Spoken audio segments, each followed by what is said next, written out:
Welcome to the Remodeler Success Podcast, a show created to inspire kitchen and bath industry professionals to achieve optimal success in their remodeling business. Your host, Dennis Oz, is the author of the book, Remodel Your Digital Marketing, an integrated online marketing guide for kitchen and bath remodelers. He's also the founder of RTA Marketing, a pioneer digital marketing agency for the remodeling industry. On each episode, Dennis will sit down with industry leaders to talk about their processes, the lessons they learned, and how to find success in remodeling. Welcome back to the Remodeler Success Podcast, where we dig into the real systems behind profitable remodeling and custom builds. Today, we are in Tallahassee, Florida, where really good design isn't just decoration, it's the whole point. And maybe where being the only licensed remodeler in town with a full service showroom sets the standard. So, this is going to be a very interesting and very amazing session today because my guest today is studied architecture in University of Florida, and one lesson just really stuck: the design of a space can change how you feel, even how you live. So he spent the last decade turning that idea into a design build company that simplifies the entire remodeling process from the first discovery call to the final walkthrough. So that's why I don't want to steal his storm, but he's owning this big operation, and also he knows his design first. He's known for his design built approach and design first approach. They said in this way, with a consultation process that respects the client's time and budget. I'm going to ask all these questions to him today and learn more about how he's running the operations and so on. So, well, again, very excited for this episode, and my guest here, Paul McManus. Paul, welcome to the show. And it's very nice to be here. Great. We're going to talk about McManus Kitchen and Bed a lot, but let's start with your background, Paul. We know that you're one of like a design experts in the industry. So can we know you a little bit better? Yeah, sure. I don't know exactly how far back you want to go, but I did born and raised in Vermont, moved down to Florida in my mid-teens with my family, went to the University of Florida where I studied architecture. Then I did a bunch of traveling. So I was in the Peace Corps for a while. I spent 4 years in Africa, but then I've been to 38, 39 different countries around the world. So I did that for a long time. In between, I was remodeling. I was a contractor. I kind of got done with traveling in 2015, finally got that out of my system, and then started the remodeling company again, only this time decided wanted to do design build. I wanted control over the entire process. So that's when we opened our showroom, hired a designer, and then started running with this sort of new model. Well, great. Welcome to the show. Let's talk about let's dig your background a little bit, because we know that you came into remodeling from architecture and you have a very strong architectural skills. That you're carrying the belief that a well-designed space can change how someone feels and how they live, just like I said in the opening. So how has that really design first thinking shaped the way that you built McManus Design and Build, McManus Kitchen and Bath over the past decade? Yeah, I mean, we're very function first, sort of, Louis Sullivan, one of the great American architects sort of coined that phrase. So we're very into layout, storage, function. We spend a lot of time on that. A common thing that happens what happens in kitchens, this is interesting, is, people have a kitchen for 20 years, sometimes 30 years, and their understanding of that kitchen is it works for them. It's fine. Yes. So the problem is you don't know anything different. Like, you only know that's the only kitchen you've had for 10 years or 20 years. You don't know what you don't know. So our approach is always to meet with the client, talk through how they use the space, and uncover what their frustrations are, and then help them redesign it. What we love to hear, 2 months, 3 months, 6 months after a kitchen is done and we go visit the client, is how much better it is than it was before. But often people think, no, it's fine. I want to keep everything the same. I just want new cabinets and countertops.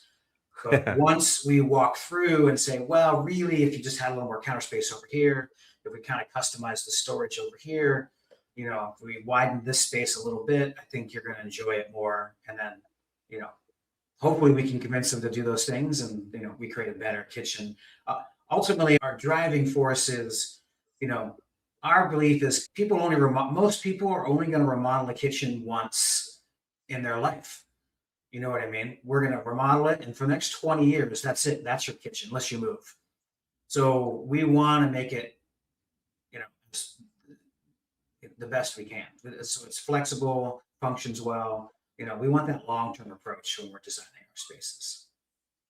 I think everybody really understand the confidence level when Paul really delivers his answers. And this is what makes this show special, folks. So that's why it's great to have people like Paul here. And thanks so much, Paul, because folks, yeah, you know what you're doing. That kitchen modeling, when you talk about kitchens, is 20 years. You won't be able to see that person again. Maybe for their bathrooms, maybe, right, Paul? But maybe Right. that's the Yeah. that's the only thing. But again, like next 20 years that you have to do your best to deliver, because another 20 years you don't have any chance. So that's Yeah. that's the main thing. And thanks so much for sharing this here. Yeah. So Paul, I would like to focus a little more on the design and build model that you're working on. And we know that in the Tallahassee area, you're one of the licensed remodeler in that area. And you have a full service showroom. I believe that's a really big powerhouse for you.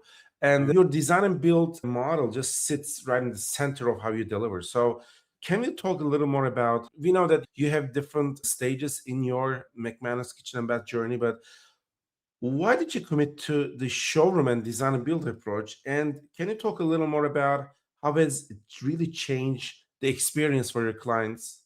Mhm. The big push for design build, the reason for it was just we could have control over the whole process. My core frustration was I would work, at the time I was working with separate cabinet people, separate, plumbing showrooms, separate tile showrooms, and we would run into delays, miscommunications. You know, often the one, you'd call the tile guy and say, "Hey, when's our tile going to be here?" And it would be some story. Oh, it's back ordered, blah blah blah. And in your heart it wasn't back ordered. They just forgot to order it. And now they're ordering it now, and. And so I just got frustrated with some of these kinds of delays, and then the wrong tile showing up, or maybe it's two different lots, so it's slightly different color. The quality control, I didn't like not having control of those things. And so that by bringing everything in house, we're able to control the process better. And at least I know if there's a mistake, at least I know the reason. You know what I mean? Because it's us, and we can take accountability for that. We can look at our systems and figure out ways to prevent mistakes from repeating. And we can improve the whole business as we go forward because we take care of the whole process. This is amazing because design and build term is widely used for the professionals in the industry. But do you believe that the homeowners know this term? I don't think so, right? No, That's a little no, bit. That's we a don't little bit. use it. If you'll look at our website and our marketing, we don't use it very much, if at all. Yeah, because the main reason they don't, it's not, yeah, well, I saw that it's I believe it's a good analogy to just to have like a kind of a similarity over there, because in the used car industry, people are looking for used cars, but sometimes dealers are putting it around like they say certified pre-owned vehicles. So Right.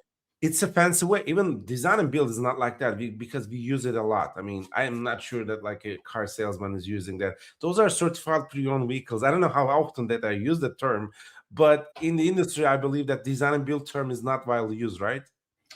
Yeah, I think it depends on where you are. I think if you're in the Chicago area, it's very common. There's a lot of design build firms out there. I think in the Eastern Seaboard, it's probably pretty common. But yeah, in Tallahassee, certainly, the term itself is a little self-explanatory, design build, but people don't really understand what it means. Plus, like you said, it's commonly used and it doesn't always mean the same thing. Like I know contractors here in town, they say they're design build. What they mean is we will send you to a designer, and then once the designer is done, we will build it for you. That's design build for them. Yeah. Design, and they don't have a showroom and they don't help with the selections. They're just sending you somewhere. Our process is very different. Like we are the designers, we are the showroom, we are the contractor. It's truly design build. So yeah, we don't like using it because it can be a confusing term. Everyone uses it differently. Uh, so we try to say, look, we take care of everything from design to construction in house. You know what I mean? Or we say one team, one contract, one warranty. All under one roof. We try to say things like that might connect better with what a client's looking for. Great. Good to hear that, because we know that having those like big, I would say, team creating one-stop shop Mhm. experience for everybody or your ideal clients right there comes with some hardships. And we know that the building the team is one of those things that everybody who's just listening, tuning in today, it's not easy to create your dream team and create your A team in your company, but I'm Mhm. sure that you have some golden nuggets for these people who are just really struggling to create their team. That's why I would like to talk about team building and people management. What have you learned about hiring and keeping the right people in the team? Because we know that hiring is one thing and keeping these people in the team is another thing. Mhm. So, what's your thought on this? Yeah, it's probably been one of the biggest struggles of the whole business for 10 years. So in my opinion, the hardest thing is hiring and people management. And definitely one of the most important things. What I've learned over the years, a few things. Who you hire really depends on where you're at in your business, right? I think there's this advice out there that you only hire the best, you only hire A players. I don't think that's necessarily true. I think when you're small, you don't need one. A players aren't going to come work with you, right? A players don't want to come work with someone where they're doing all of the work. And A players want to step into an environment where they're ready to succeed. So you do A players later. I look at it when you're small, your first hire, second hire, third hire. You just want what I call executors, people who can just get stuff done. You build systems and processes and SOPs. They just execute tasks for you, right? Real doers, right? They're That's what just you're. doers, yeah, and there's no judgment. They're good people. They're good at getting stuff done, but they're not necessarily strategic thinkers. They're not the game changing uh, hires, but they're people who help you build the business. Then, as you scale, as you grow, and you get to 2 million a year or 3 million a year, you have a need for managers, right? These are managers who can take ownership of a process, like a production manager takes ownership of that whole system. You no longer have to build the processes. That person's in charge. A design manager, showroom manager. So you start hiring these manager levels. Once you have manager level and your executors in place, now you can look at A players. Now you can look at bringing in people who are more expert than you. Like hiring an A player to me means I would want to work for that person. Like this person knows more about this particular role than I do. They're going to take the company up to the next level. But you just can't do that immediately. You got to kind of grow into it. So that's step one for me. Is that took me a long time to sort of realize, these sort of levels to hiring and who to look for different stages and different roles. The second lesson that took a little while was, it's not just about hiring. It's hiring, how you onboard. That first 90 days, very important. You need to have a real sort of set process for how you bring them into the company, get them into the culture, learning all their systems and processes. Um, so you need a great onboarding process, and then you need a good training process from there. So ongoing training. You have to give people a career path if you want them to stick around. You can't hire someone, okay, you're a designer, you're going to be a designer for 20 years. That's it. So just go to work. Nobody, good people don't want that. Good people want to grow. You can grow, you can still be a designer, but you need to be able to grow professionally and personally in that role. Whether that means becoming a lead designer or managing people or becoming a selection specialist, or there's different ways to utilize people's talents. They need to be able to feel like they're growing professionally. Um, that's a very big one. And I've also sort of learned over time, hire for culture. I'm not a big woo-woo, wishy-washy, I'm not that, that's not my personality. So embracing the idea of culture for me took a little while. Um, but now we do try and hire for culture. And what that means for me is essentially I have to like them, and we have to get along. We have to communicate in the same way. We have to agree on work styles.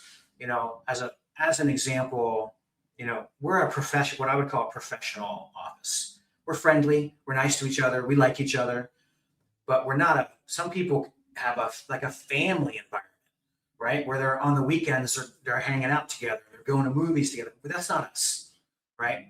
We talk, we have lunches together, and we do things together like for Thanksgiving and Christmas, but we're here to work. That's our approach. And everyone's like that. They want to show up, they say, hi, how you doing? That's great. And they want to go to work. They don't want to socialize. In fact, it aggravates them when I make a mistake and I hire someone who loves to socialize, it creates a problem, it creates friction.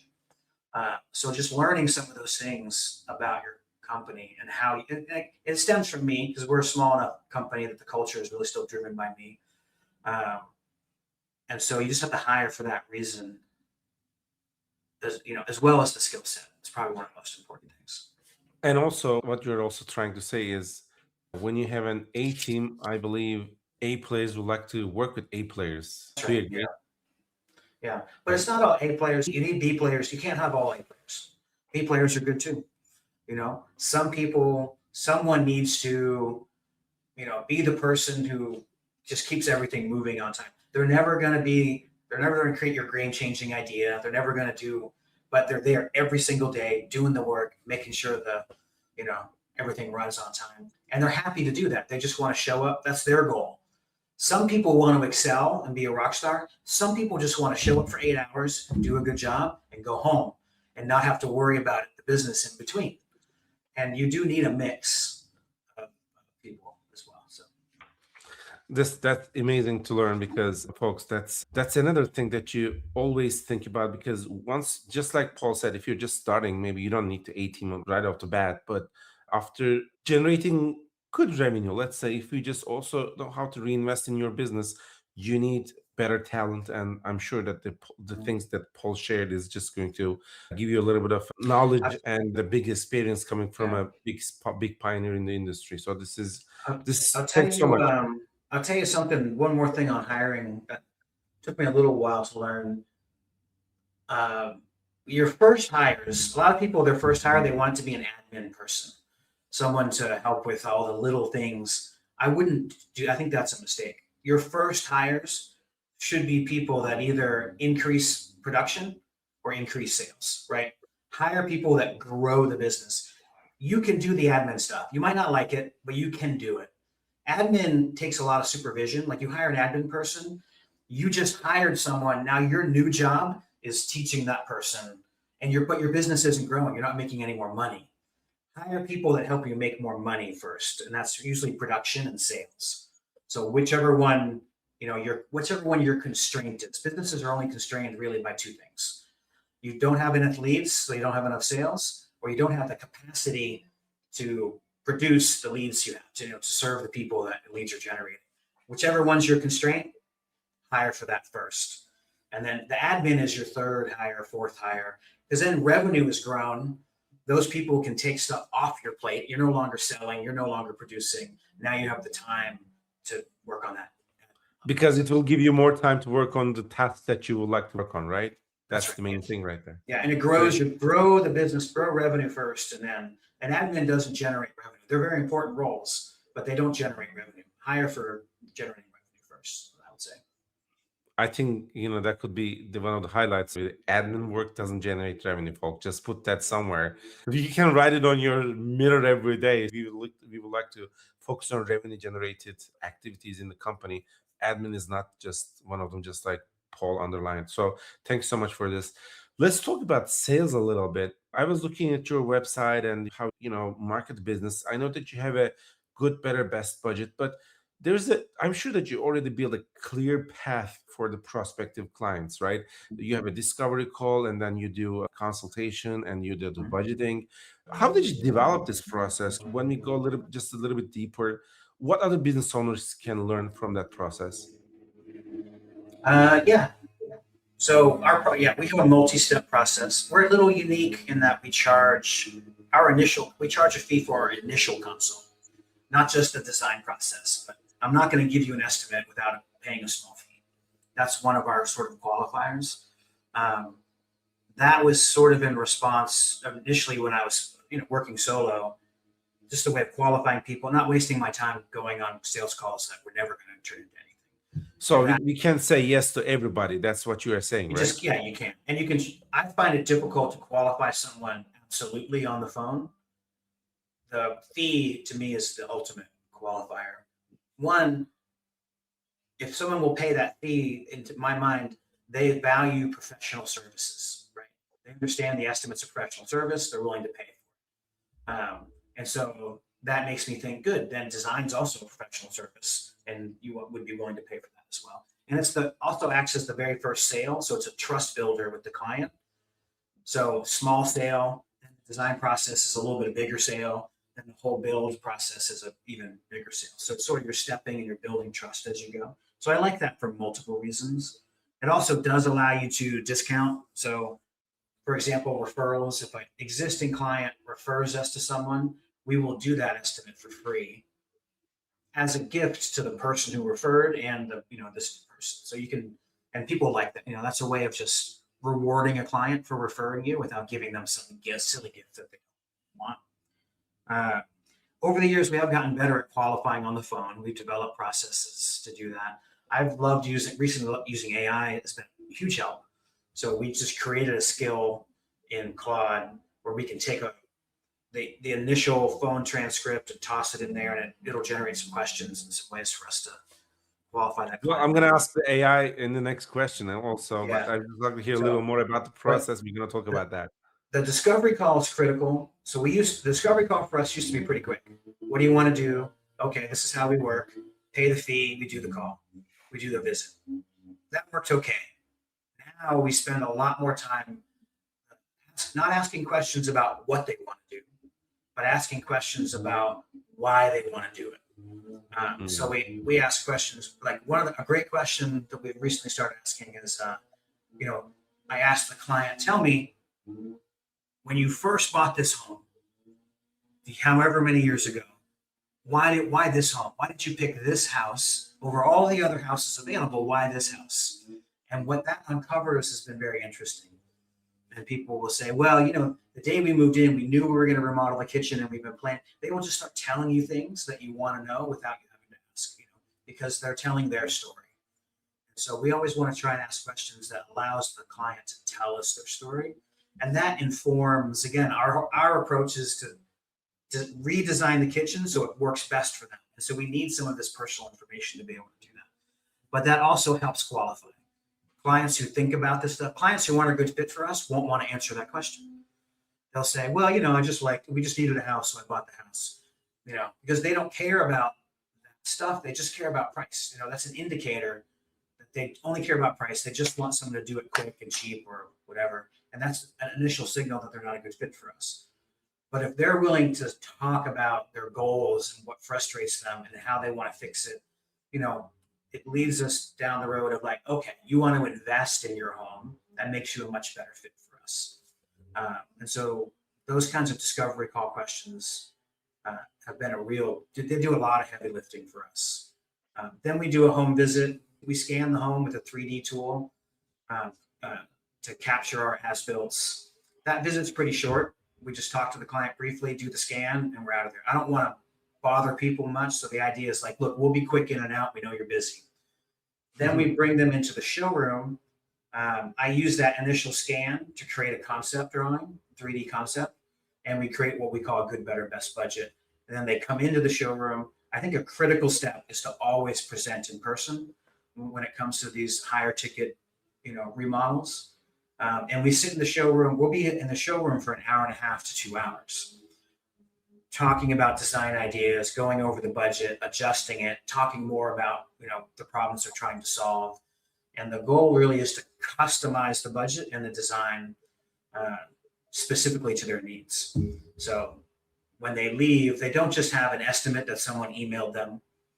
They have a total remodeling plan that's well thought out, and it gives them confidence that they can move forward, with the project. This is so amazing. And also, you just talk about some of the AI tools. I'm so excited to talk about this one because right now, Paul, we are getting a lot of questions from our podcast listeners, or I would say from our own clients too. Like, you never know where the real struggle is. That's why this is Mhm. where our purpose here is to bring people like you to just to give quality information back to the community. That's why I would like to ask you this question. This is one of the most frequently asked questions to us. Let's talk about AI. You already mentioned like you're transcribing some of your phones, but I would like to ask you the whole process. Where do you believe that AI started to make a difference in what department and how you utilize AI? Yeah, so I mean, we've been messing around with AI for maybe a year now. Um, the easiest impact is on your probably on your marketing, on your copywriting, uh, on some of your tweaking images, image generation. It's probably easiest use case is to let it help you with your marketing. We if you have something you want to put on your website, you write it. You just put it in whatever AI you want. You say, "Hey, I want to put this on my website. Help me make it better," and it will. Then it's important to understand it's a conversation, not a one and done. So then it says, "Oh, try this." Then you can say, "Well, I don't really like that, but how about this?" It's really a conversation. That's easy peasy. What I would say to anyone intimidated by AI is it's not hard to use. It's hard to be good at it. It's not hard to use. So just start using it. It doesn't really matter. You'll get better at it as you go. But what you'll learn, so initially just start using it. Then what you'll learn is the AI only knows what you tell it, right? So if you want it to be better, you have to tell it more about you. And so if you have, like we have a brand guide, you can upload your brand guide. Now it knows your brand. You can feed it your website. It can learn about you. You can literally ask it. You can say, "Hey, will you ask me questions so you can know me better?" And it'll just start asking you questions. It'll save all that stuff in its memory. So that's kind of what I would call tier two of using AI. Step one is just use it. Who cares? Just start playing around with it. Step Just two, like typing the same thing to Google, right? yeah. Then step two is start teaching it about you. Step three then is you can build skills and projects. These are like little mini tools you can build in the AI to do very specific things. We have one for hiring. So I drop in a resume, it creates interview questions, it creates tracking process. I just drop in the resume, it does everything else because it has a skill, it has a set of instructions. So it knows what to do when I drop in the resume. We do the same thing for onboarding new clients. I drop in a transcript, it knows the 6 or 7 things it has to do next because I built that skill. That's kind of level three. And then you can go more and more and more from there. You know what I mean? You can get deep and deep and deep. But I would say those for 90% of people, those are probably the core things. And you can go from level one to level three in, a month or two if you put in the effort. It's not that challenging. Yeah. What do you think about those? Right now, I see some of these, like receptionists, AI receptionists, and well, it Yeah. could be really good for appointment settings, but just would like to learn your thoughts. Do you think that are helpful for like an industry, like a super detailed industry in design build, or do you think would you rather getting that voicemail instead of just sending those people even the off office hours that you would like to send these people to voicemail? Is that okay for you? Like you might try to put that on an AI receptionist. What do you think about those robots right now? So we don't use them. When you call us, I want a real person to answer the phone, period. Now, if you call us we don't currently use one for after hours, but we are experimenting for after hours calls. You get the AI receptionist that says, "What do you need?" Okay, and they can book an appointment for you. Or typically, our first approach is schedule a phone call. So they would just be able to schedule a time for me or someone else to call. We're definitely gonna implement that. I think that's a good use case. But it depends on the business. For sort of what we do, high ticket design builds, you need to talk to people. I Right. don't think there's no way around that. This is what I was asking. Yes. Yeah. If I was a window and door installer, if I was a service plumber, I get 15, 20 calls a week. It's not a lot of calls, right? We do 25 or 30 projects a year. They're just really big projects. Because those are high ticket projects, folks. This is Yeah. a I know So almost all the business are our trades, but we just would like to underline this. We are not talking about like a quick emergency home service here. We are talking about high yeah, ticket service here. if you're a plumber or an electrician or a window installer or gutters or landscaping, you might be getting 150 calls a week or a day. You know what I mean? So the AI receptionist could be a big help. I think so. You got to think it through for your own business. I've experimented with a lot of them. Here's what I would say. The goal always is to reduce the friction between the client wanting to hire you and the client being able to hire you. So if the receptionist can facilitate that, then that's a win, right? You need to make it as easy as possible. For high ticket, I don't think it makes it easy because it can't answer the questions and ask questions the way we currently can. But if a client's goal when they call you is, I just need to book, or I just need a quick question, I think it can be helpful. I also think, AI aside, like we have a link on our website, schedule a call. We want every client to schedule a call. I'd much rather you schedule than call me cold, because who knows what I'm in the middle of doing, or who knows what my assistant is doing when you call. But if you schedule the call, I can be prepared for that call. So just put a link on your website that says schedule a call. And I have two things on my website. I have schedule a call. I have three. I have schedule a call, calls directly, and I have a form you can fill out. Almost everyone schedules a call. Your clients also want to schedule a call, right? Because they would prefer to know when they're going to chat as well. So that's, even without AI, that's a very simple thing. Great. Well, thanks so much. And I believe this is one of the, again, just to underline, this is one of the most frequently asked questions. And thank you so much for giving your golden nuggets about this. And this is perfect. Well, just would like to bring that conversation to marketing right now, because I know AI is also being used in marketing, but I would like to ask you a little more like a big picture question, not just with AI.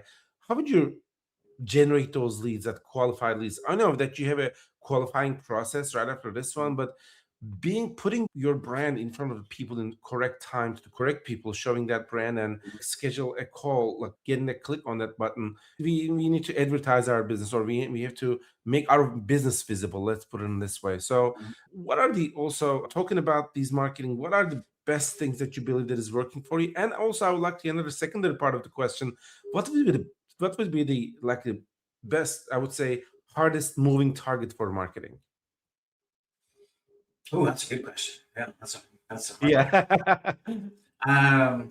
So we're always been big on what's called content marketing. So we write about a blog post a week, post it to the website. We do a pretty detailed project case study for every project. That case study, by the way, it's very detailed, but it includes pricing, timeline, challenges, problems, solutions. Like, it's a real sort of description of the project. Clients really love that. It really helps them. It builds trust. Not besides just seeing pretty pictures, they can read and say, "Oh, okay. Oh, and there was a problem, and this is how they fixed it." Like, it helps them really understand us and how we work. The blog posts are great. They're informational. What we'll do is write a project case study or a blog post, publish it to the website, and then post it to social media, and then promote it. Then we pay to promote it so it reaches more people. That then drives traffic back to the website where they can learn more about us. And then we have tools on the website like a pricing calculator, or free things they can download, so we can capture emails. That goes in our newsletter. Then we send a newsletter once every 2 months for us, so that, like you said, we're able to stay top of mind in that way. So you need a bit of a suite of tools that support each other. We like social media, but you could do paid ads, pay per click obviously works too. It doesn't work. We haven't found great success with paid ads. We've had a lot more success with organic social and paid social. An overlooked one is put signs on the trucks, signs on the trailers, signs in the lawn. To date, that is still the best advertising, and it's relatively inexpensive. Very clear, clean. Don't write 100 things on your truck sign. It should just name what I do, and I should be able to read it from across the parking lot. It should be big and super simple. I have, a second. I'm driving in traffic. You're driving by. I have that much time to go, oh, kitchen and bathroom modeling, McManus, cool. And I can remember that for later. I don't advertising right there. Yeah. What people make the mistake of is writing the 17 things they do in the website and the phone number and a QR code. It's too messy. You know what I mean? It's not a billboard or a poster. It's a moving thing. right? So just big, easy to recognize. That's, it's phenomenal brand building and marketing. People call us and say they think we're so much bigger than we really are. We're not a huge company because but I have 4 trucks or 5 trucks maybe, and I have 6 or 7 trailers, all with my name on them, and they're all being driven around town, Yeah. and so it just makes us look huge, even though we're not that huge. So that's that kind of stuff. Don't overlook that, even though all this other stuff is out there, is what I would say.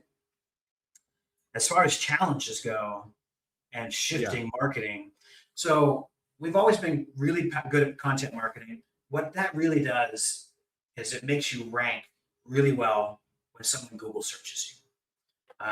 That is now changing, right? Because if you've done a Google search lately, you'll notice the results, the organic results are way further down the page.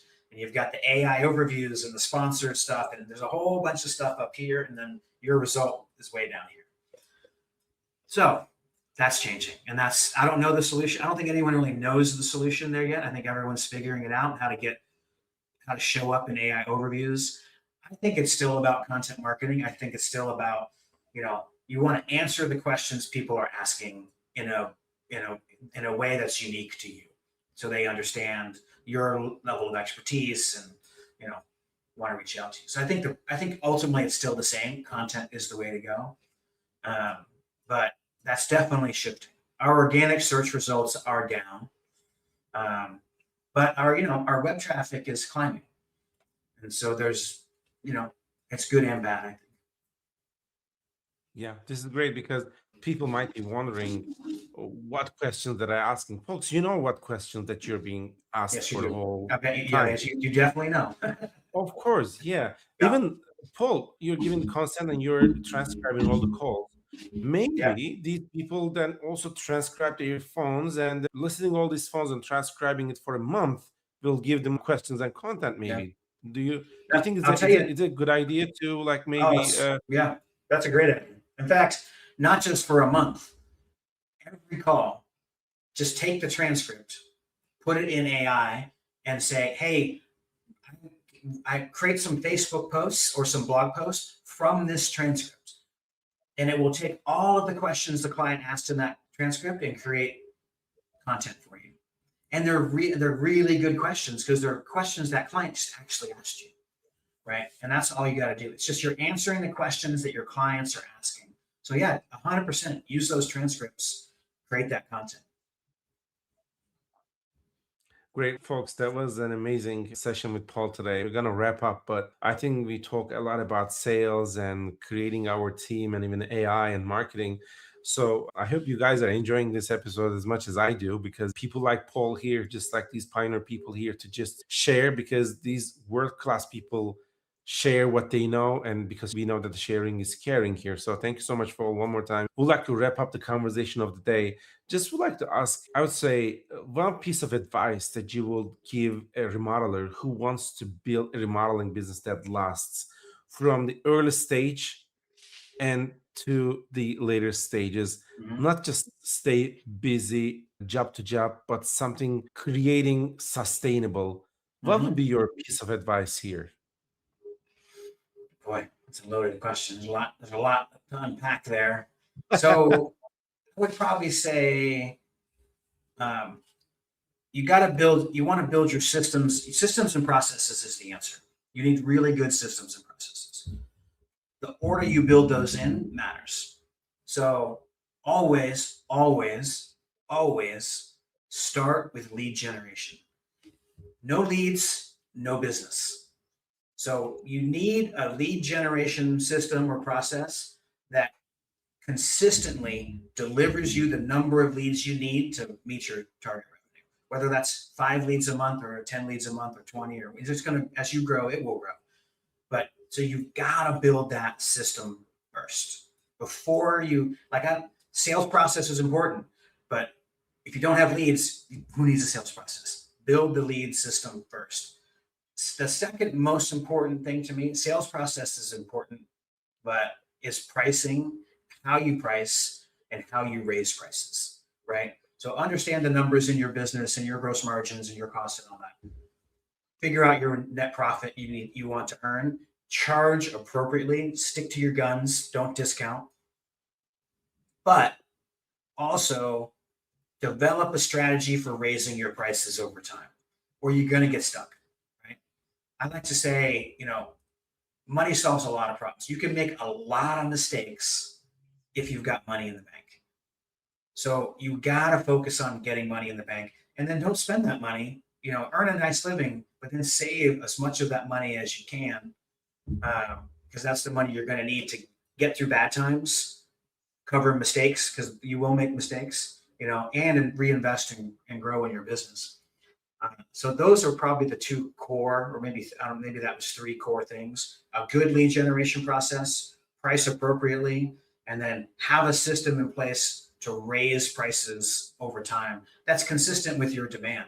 Our general rule, if we're sold for 6 months, we're booked out for 6 months, and lead flow is good, raise prices, right? If we're not booked out for 6 months, or lead flow is slow, we're going to lower those prices back down. Not so low that we're not profitable, but that's our flow. And so for a number of years, we kept raising prices, and things just kept getting better and better. We just kept raising prices, and things got better and better.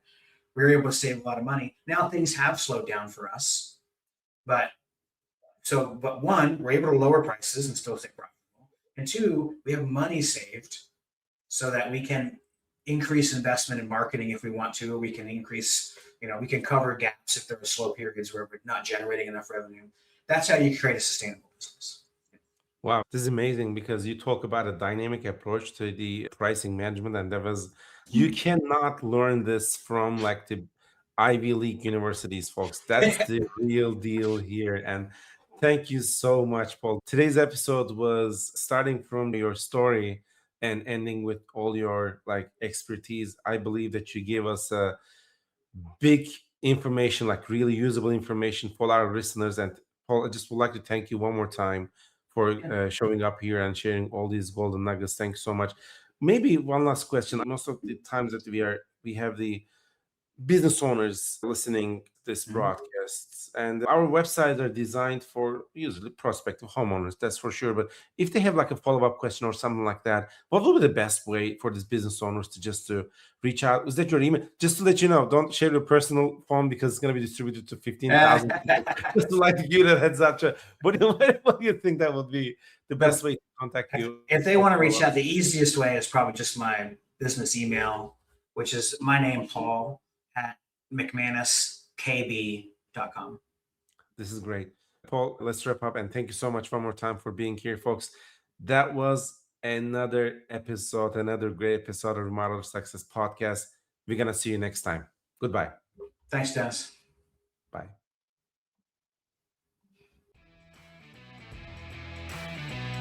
If you would like to generate more leads, please visit rtamarketing.com to get a copy of the book, Remodel Your Digital Marketing, an integrated online marketing guide for kitchen and bath remodelers.